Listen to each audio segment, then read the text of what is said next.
મિત્રો, જો તમને ચૂંટણીમાં થોડો ઘણોય રસ હશે તો તમે એક શબ્દ હમણાં ચોક્કસથી સાંભળ્યો જ હશે, અને આ શબ્દ એટલે BLO. અને આ શબ્દને સમજવા માટે આપણે સમયમાં થોડુંક જરીકમથું પાછળ જવું પડશે.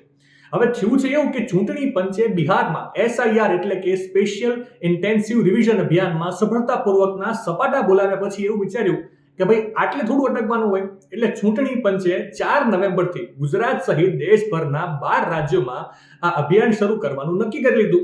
સરકારે નક્કી કર્યું કે જનતા જનાર્દન કહેવાય ભાઈ, એટલે એમને વધારે હેરાન કરવાની નથી થતી. એટલે હવે મતદારોને ઘેર ઘેર જઈને ગણતરી ફોર્મનું વિતરણ કરવામાં આવશે, અને આ ફોર્મ 4 ડિસેમ્બર સુધીમાં પાછું એકત્રિત કરવામાં આવશે.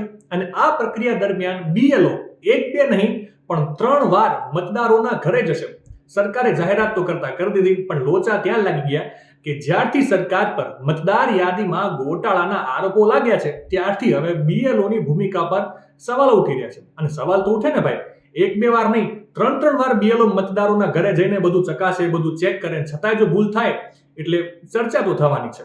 તો ચાલો ત્યારે હવે હું તમને જણાવી દઉં કે આ BLO હોય છે શું. તો ટૂંકમાં તમને સમજાવી દઉં તો BLO એટલે કે બૂથ લેવલ ઓફિસર.